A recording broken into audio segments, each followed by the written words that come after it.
Even though most people may be unfamiliar with the name Qin Shi Huang, undoubtedly we're all familiar with his accomplishments. He was born in the city of Handan in the Hebei province in China in 259 BC. That was 2.5 centuries before Christ. When his father, who was ruler of the Qin state, died in 246, Qin Shi came to the throne. He was just 13 years old. Because he was so young, for the next 9 years, he was ruler in name only, and the appointed prime minister of the state, whose name was Liu Bui, made leadership decisions.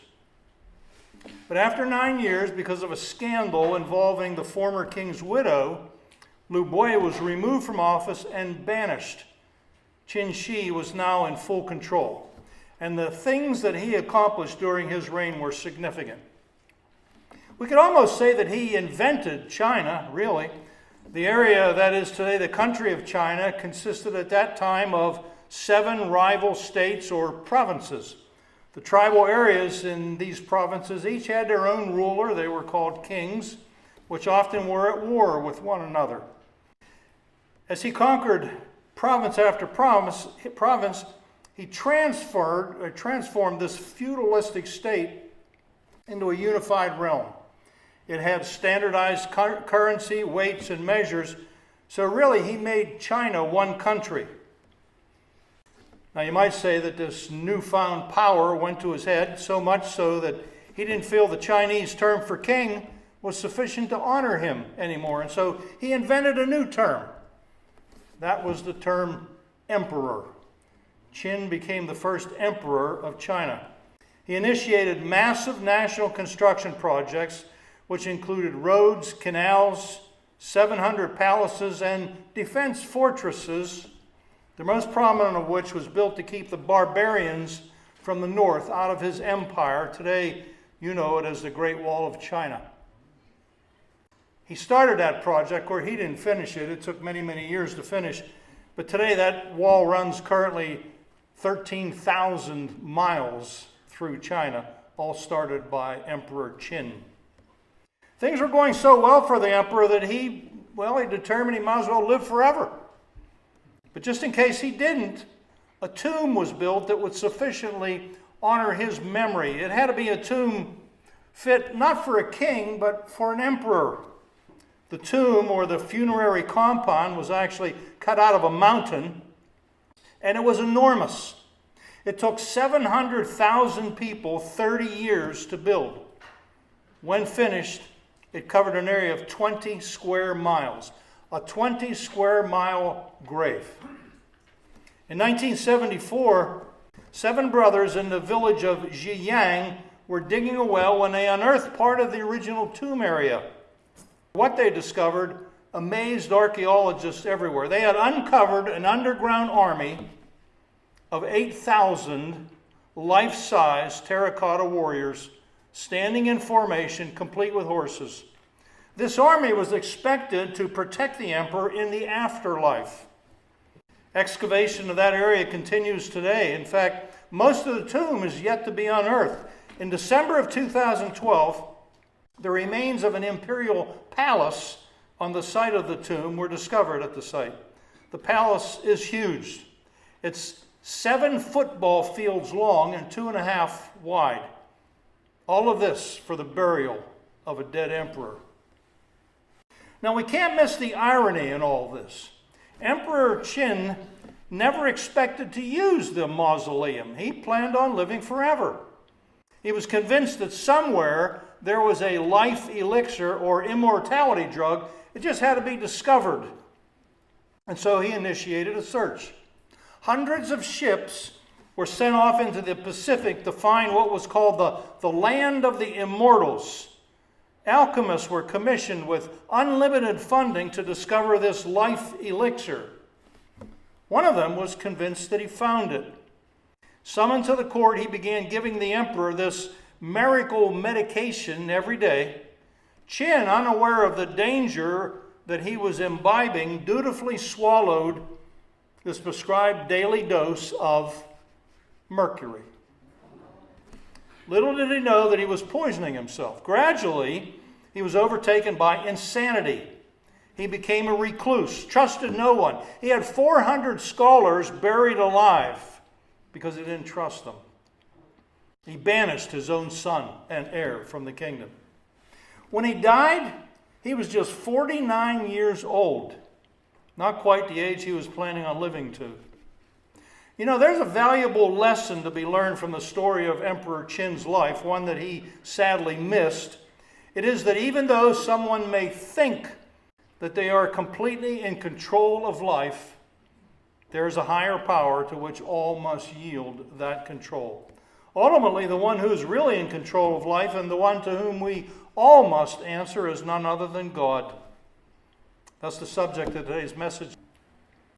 You know, for many popular preachers, like, for instance, Joel Osteen, it seems like their stock in trade seems to be making people feel good about themselves.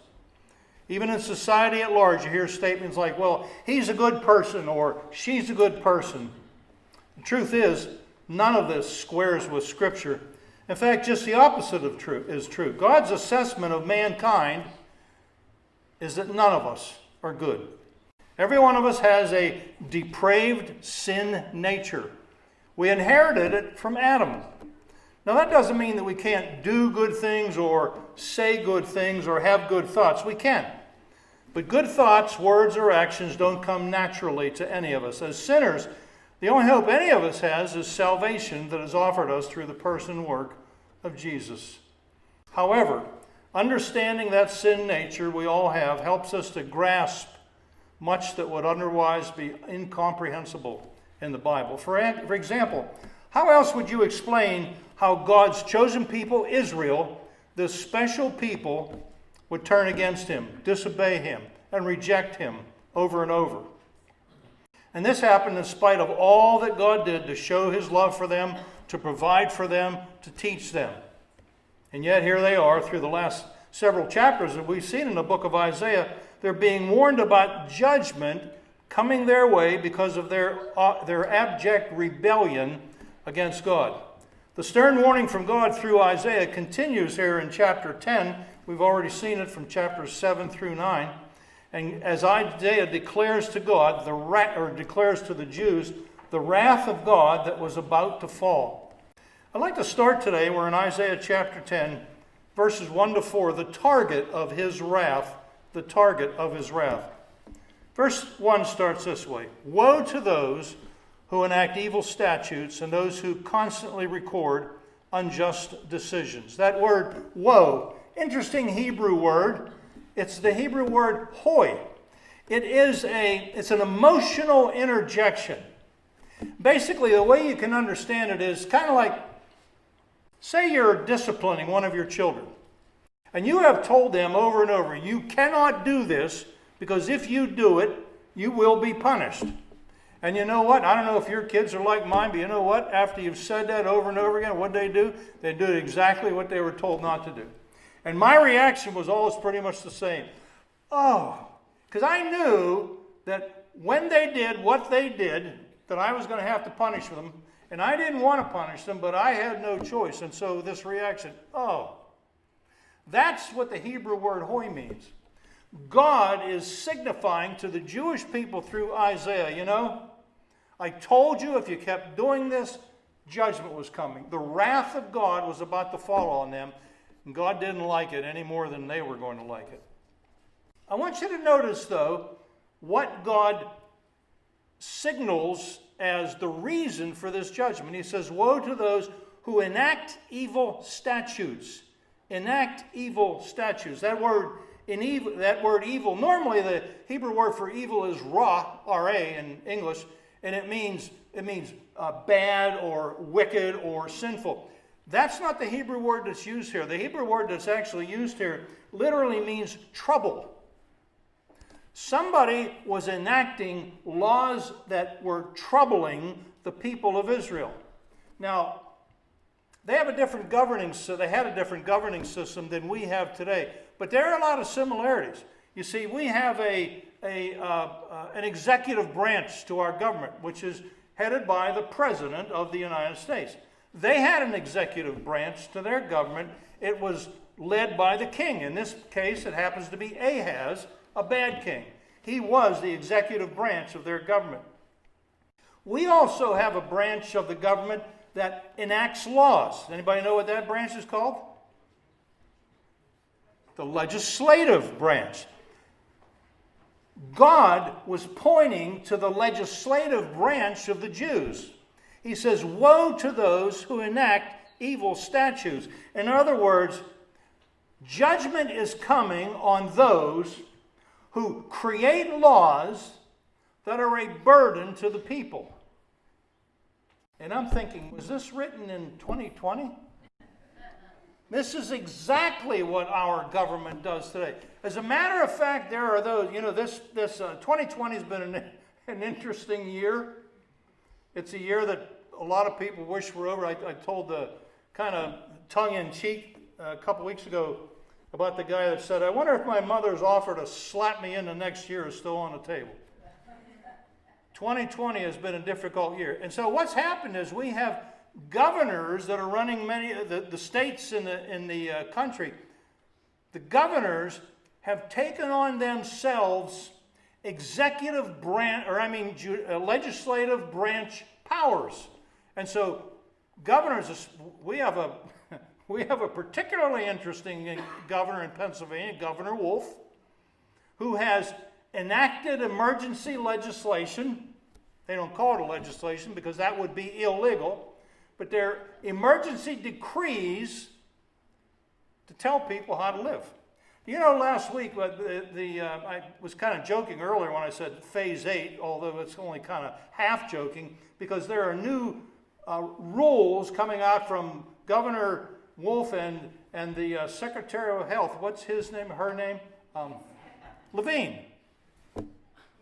One of the interesting things that came out last week was if you leave Pennsylvania, everybody needs to know this, if you leave Pennsylvania and cross over into Ohio, New York, New Jersey, West Virginia, wherever, if you leave Pennsylvania and you do that because you're working over the state line, that's fine. You go over there, you do your work, you come home, there's no problem. If you happen to be in the car behind the guy that's going over there working, and you're going over there just to stop and buy gas, you're shopping, and you come back, that's not fine. Because if you travel out of the state to do anything other than work, now you have to quarantine yourself for 2 weeks. I mean, that makes perfect sense, right? No, it doesn't make sense. God says, woe to those who enact burdensome laws, the legislature. And then look what he says in the next line. He says, and to those who constantly record unjust decisions. Guess what branch of the government that is? That is the judicial branch. In all my life, I have never seen judicial activism such as I am seeing in just the last several years. Now, it's not like it was started recently. It started a long time ago. But it's been building up over and over and over so that now there are many judges sitting in courtrooms in this country that are actually legislating from the bench. We have corruption taking place at the highest places in our government. It's unbelievable. God's wrath was about to fall on the Jewish people because corruption in the government had gotten to the level that it is. He goes on to verse 2. He says, in other words, these statutes, these laws, and these court decisions, so as to deprive the needy of justice. To deprive the needy of justice. To deprive those who so most need justice, to deprive them of getting that justice. They were losing the protections that God wanted them to have, and there was nothing that they could do about it. And I'm reminded today more than anything else in our country is the practice of abortion. There's not a more needy person who needs help more than the unborn baby in the womb of its mother. And in 1973, it became the law of the land that abortion was okay in all the states in our country. so as to deprive the needy of justice and rob the poor of my people of their rights.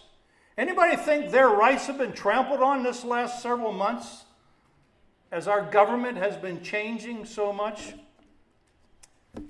This is not new. It was happening long ago in Israel. He goes on, he says, so that widows may be their spoil and that they may plunder the orphans. Now, those are two classes of people that really need help and protection in society, widows and orphans. And these leaders in Israel, in Judah, the southern kingdom, they didn't even care about that. They didn't care who got hurt. Sounds very much like many of our leaders today. In verse 3, God says, now what will you do in the day of judgment? Now, here's what's interesting. Remember, and I've talked about this several times, 931, King Solomon was the last of the kings of the United Kingdom. He died in 931 BC. The kingdom had a civil war. They split. You ended up with one nation of Israel splitting into two kingdoms, a northern kingdom called Ephraim and a southern kingdom called Judah. And over these last several chapters, Isaiah was a prophet to the southern kingdom. He was talking to the southern king, Ahaz. But he was talking about the northern kingdom. And so over and over for the last several chapters, here's Isaiah down in the southern kingdom, in Jerusalem, talking to the king of the southern kingdom and talking to the people of the southern kingdom and saying, let me tell you what God's going to do to those people up north. He's going to do this, this, and this. His judgment is coming upon the people. Now, and they were enemies, north and south. They were constant enemies. Imagine what the people of the southern kingdom were saying, listening to Isaiah. Yes, Lord, I think he ought to. Those people up there are bad. They need to be punished. They need to experience the wrath of God. No matter what God does, they deserve it. The people in the southern kingdom are saying this. But things get a little bit interesting here. In verse 3, watch Isaiah's words carefully. He says, now what will you do in the day of judgment? Remember one of the things I told you, when you're studying Scripture, you have to watch for pronoun changes. Always critical. Look at the end of verse 2. And that they may plunder the orphans. They, that's a pronoun talking about other people. But in verse 3, it says, what will you do in the day of punishment? Isaiah, who has been talking about that northern kingdom all this time, and had all the southern kingdom Jews saying, yeah, Isaiah, go get them, tell them about God. He all of a sudden turns around and points his finger right at them and says, what are you going to do in the day of judgment? God says, my wrath is to fall not just on the northern kingdom, it's to fall on that southern kingdom as well. What will you do in the day of punishment? And in the devastation that will come from afar. There can be no one else that God is talking about here except that kingdom of Assyria, that massive kingdom to the north and to the east. It was getting ready to sweep into the northern kingdom of Israel. It was already taking out Aram, or what we call Syria today. It was going to take out Israel as well. And just when the southern kingdom of Judah, remember what they had done. You had the northern kingdom, Ephraim, sometimes called Israel, the kingdom, Ephraim, and Syria. They had gotten together. They were going to fight against Assyria, the kingdom, the empire that was coming after them. They wanted the southern kingdom to join them so they'd have three kingdoms rather than two. And so they approached Ahaz and said, we want you to help us. Join with us. We're going to fight against Assyria. And Ahaz says, no, thank you. You guys aren't big enough to take on Assyria. Instead, he applied to Assyria for help. Assyria was, by the way, he sent all kind of gold, stripped the temple down, and sent the gold to the king of Assyria. Here's a payment. Can you help us? And Assyria said, sure, we'll be right there. They came over. They attacked Damascus in Syria.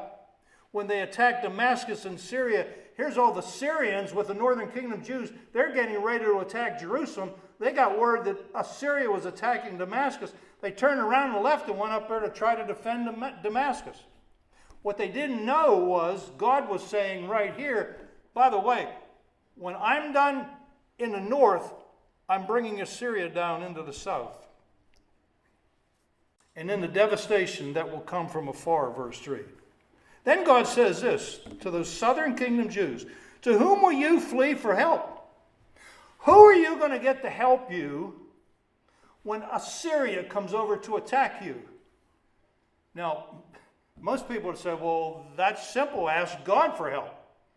God was basically asking this rhetorical question because he was saying to them, you already rejected my help. Don't come to me. Who's going to help you? Then he goes on, to whom will you flee for help? And where will you leave your wealth? The ill-gotten gains from the corruption in that government had made people rich. The ill-gotten gains from corruption in that government had made people rich. Anybody know how much Nancy Pelosi spends on ice cream? Barack Obama comes into the government as president, was there for 8 years. He comes in just an average guy with average income and holdings, and when he leaves office, all of a sudden he becomes rich. Joe Biden, his income goes from a couple $100,000 to like $60 million, his holdings in the time that he's been in Congress. The ill-gotten gains of corruption, God says, where are you going to leave that money? It's a rhetorical question. The answer is there's no place to leave that money. Then he says in verse 4, nothing remains. There's nothing left. Nothing remains but to crouch among the captives or fall among the slain. God says, you know what? To the southern kingdom of Judah, he says you got two choices. When Assyria comes down to attack, you can do one of two things. You can fight them, and they'll kill you, and you're going to be dead. Or you can submit to them. They won't kill you, but they're going to take you back to Assyria as captives. That's your two choices. You're going to be a captive or a dead soldier. What unbelievable choices.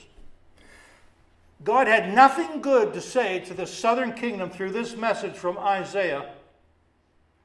And here's the real bottom line. Look at the last part. In spite of all this, his anger does not turn away. His hand is still stretched out. Last week we saw that statement was used this is the fourth time. Isaiah says, in spite of the wrath of God that's to fall on this kingdom, God isn't tired yet. He's not done. His hand is still stretched out. The target of his wrath. You know,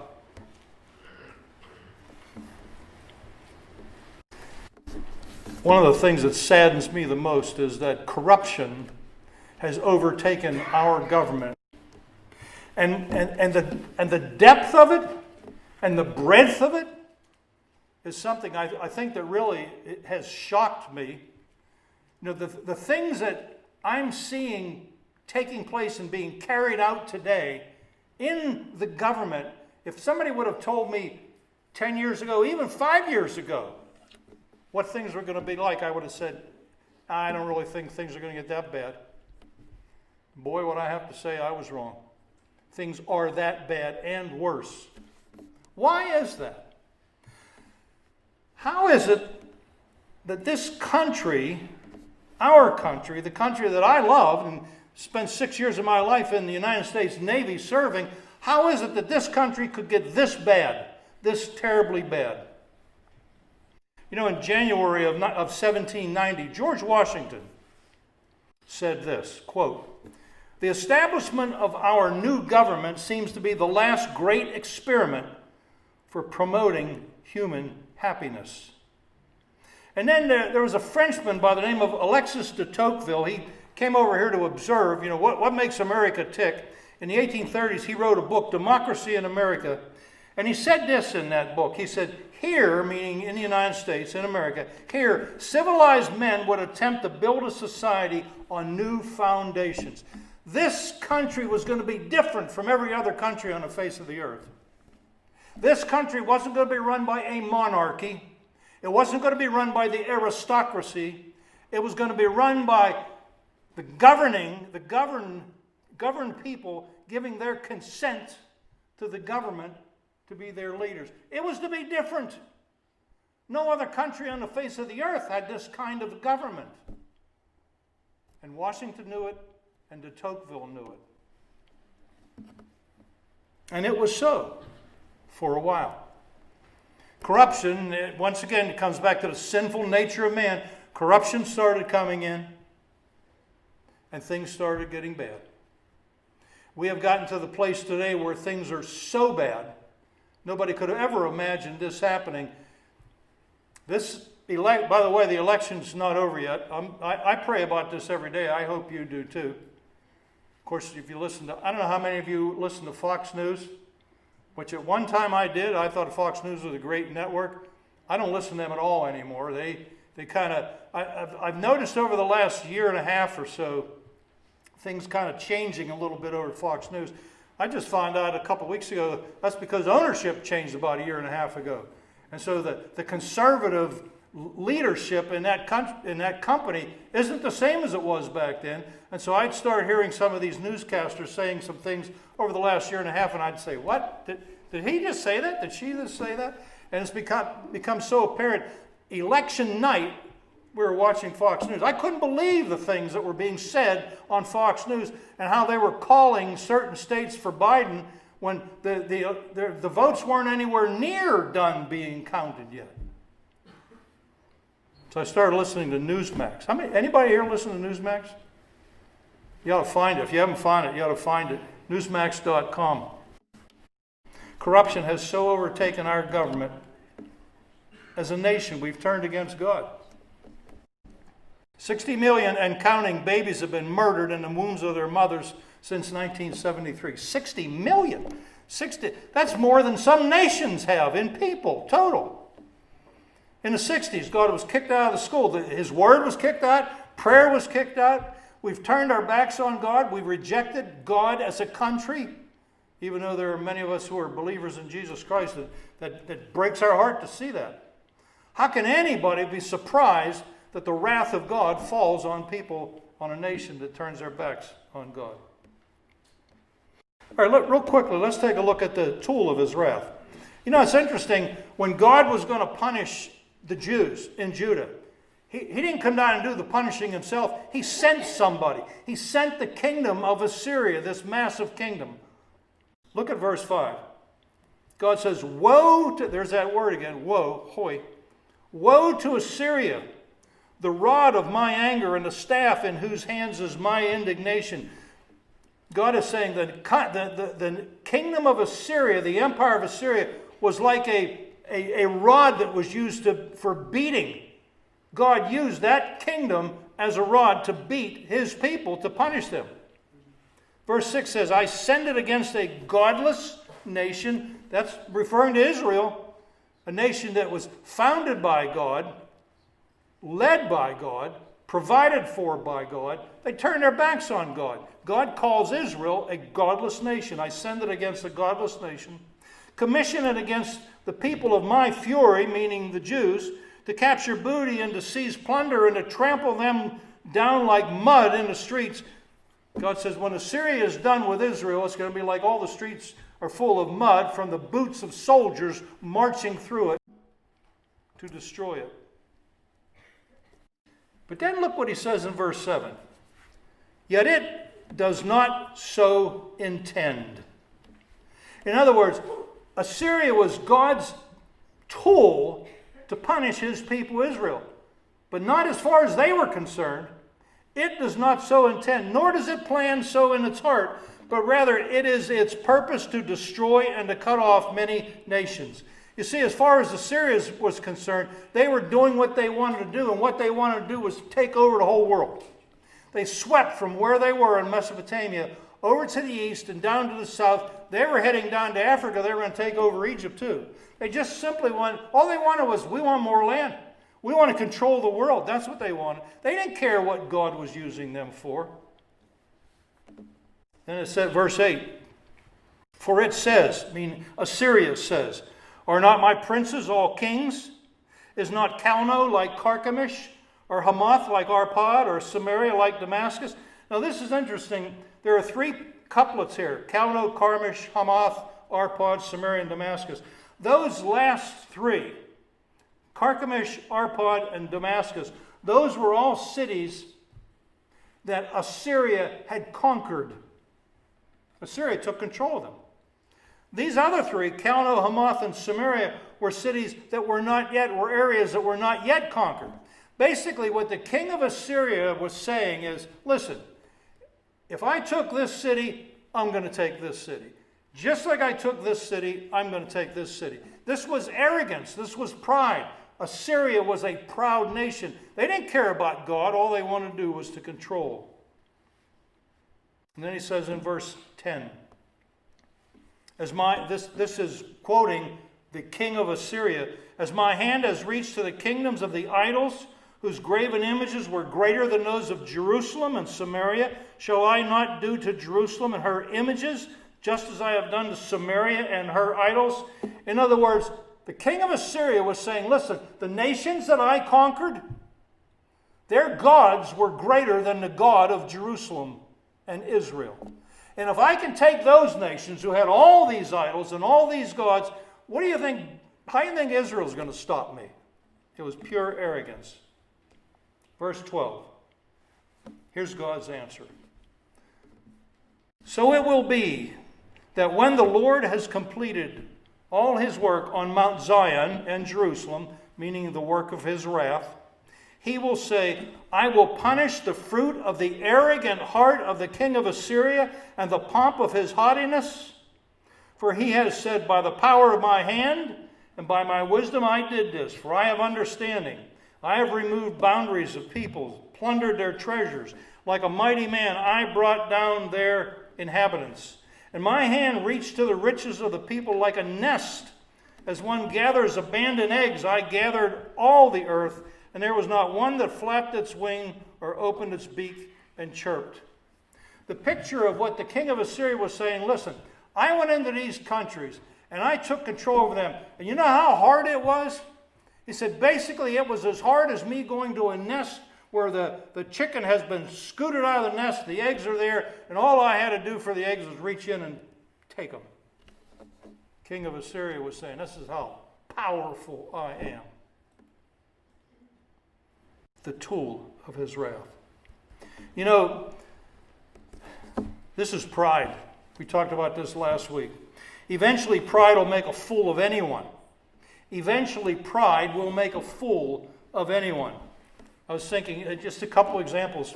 Peter Strzok and Lisa Page. Those names ring a bell? Peter Strzok was the chief of counter-espionage section in the FBI, and Lisa Page was an FBI attorney. Now, they were both married. But at work, they got together and they were having an affair in spite of their marriages. And they were texting back and forth. And when they were texting about things that didn't have anything to do with themselves, they were texting about President Trump in particular, or at that time, he wasn't president yet. One of the things that worried Lisa Page was, what happens if Trump wins? And Strzok being, he was her boyfriend. And he wanted to reassure, that is not going to happen. We're going to make sure it doesn't happen. We have an insurance policy that's going to prevent that from happening. Boy, how foolish they look today. Pride will make a fool of anyone. And then you come along with the President Trump gets elected. Nobody, well, I can't say nobody. Most people, including me, when the battle started for the election and the first debates, I don't remember how many people were on that stage. The first debate, there was a whole lot of people on that stage. And I'm looking at, I can see him winning. I can see her winning. When I looked at Trump, Donald Trump at the time, I thought, there is no way in the world that guy's going to finish this debate. He finished the debate, and he stayed. And interestingly enough, over the next several debates, where was he at? He was always at the center of the stage because he was winning. He not only won the debates, he went on to become the president. I don't know how many people ever expected that was going to happen, but it did happen. And all of a sudden he's elected. And then he's inaugurated. And now he's president. And the legislative branch in the House of Representatives, under the control of dear Nancy Pelosi, said, we got to take this guy down.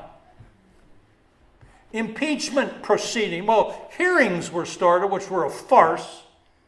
and after the hearings, a vote was taken, articles of impeachment were drawn up against the president. We're going to get rid of him. The last I checked, at 11:30 on Sunday morning, Donald Trump is still the president. Pride will make a fool of anyone. There's one other thing. In beginning of verse 15.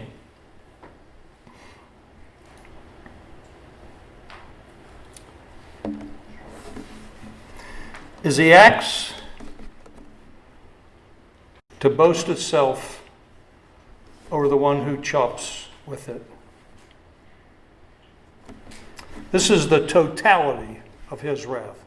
We saw the target of his wrath, that was Judah. We saw the tool of his wrath, that was Assyria. And now we see the totality of his wrath.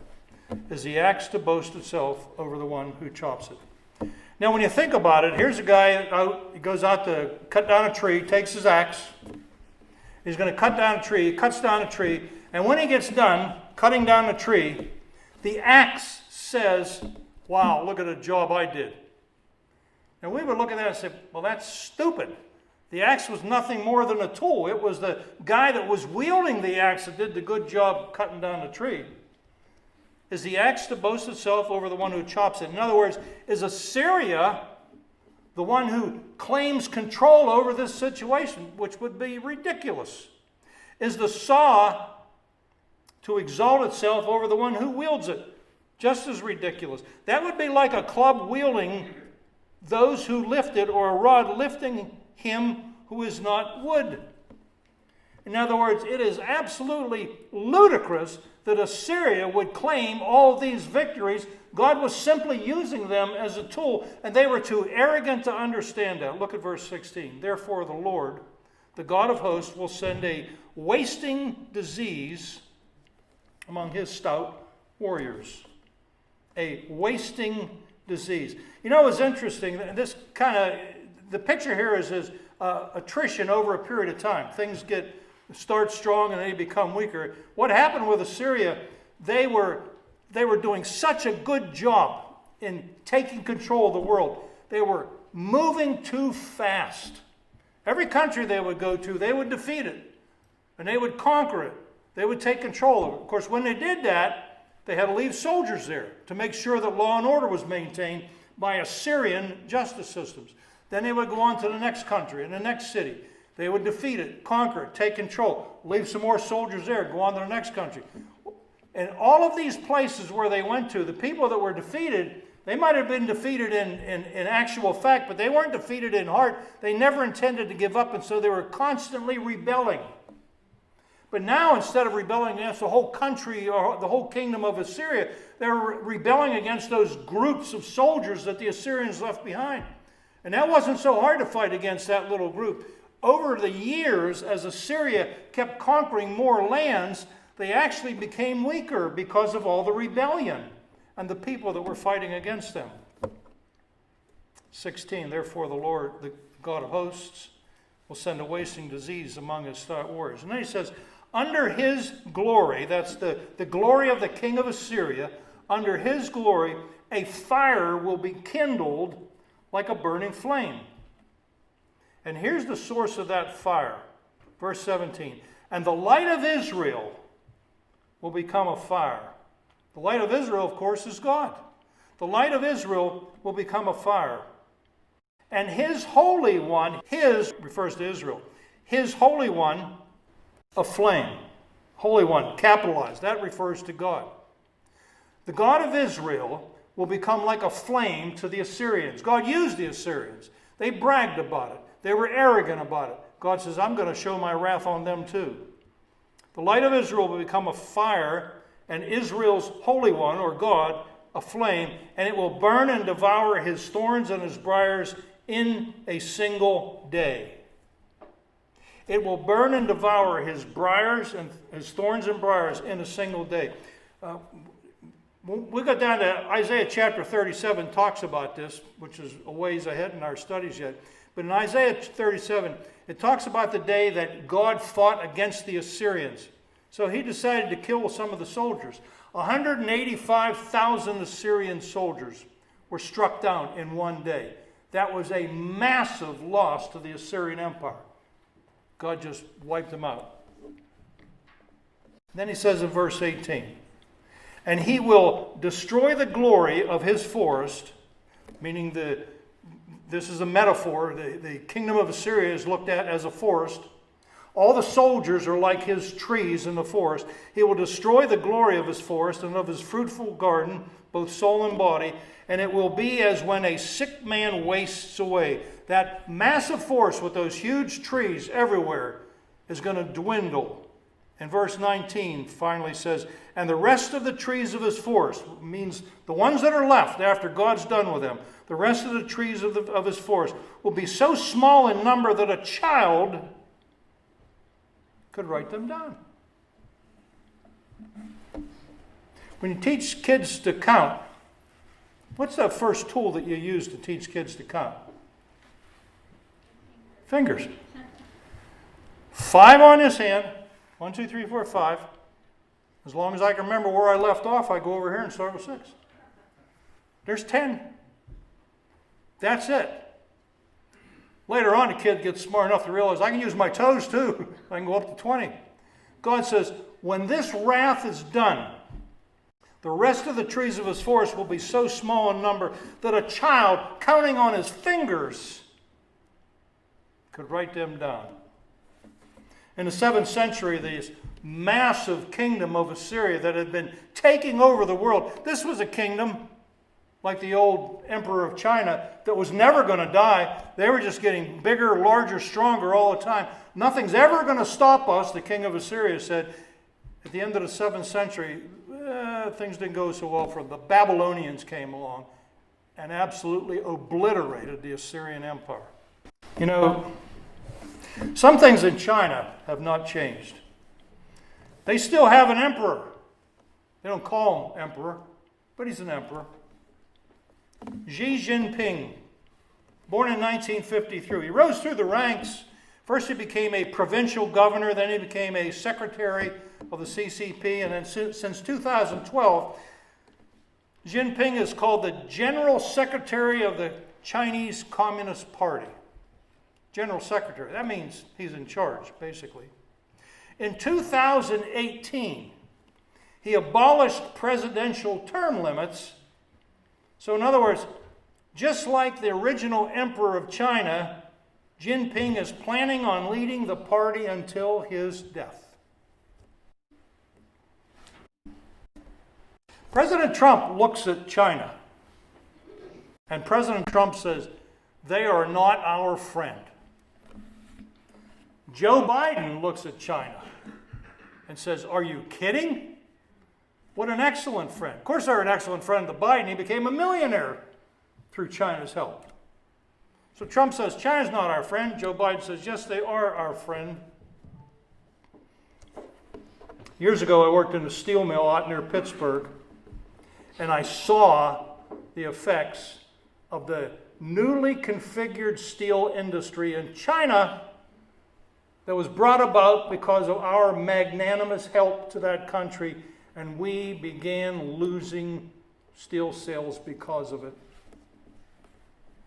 And China did something, and Donald Trump has said this over and over the last 4 years, and I agree totally with him. He said, China is eating our lunch.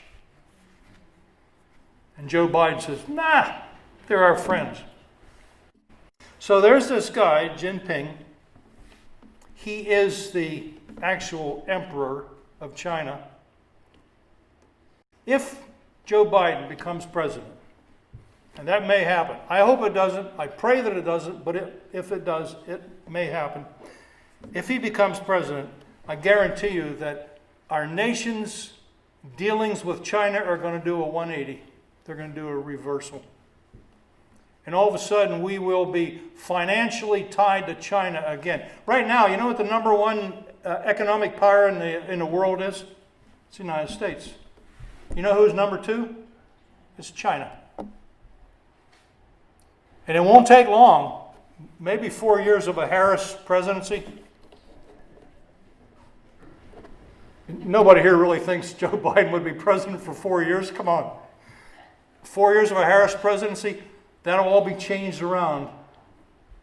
China would not only be eating our lunch, they'd be eating our dinner.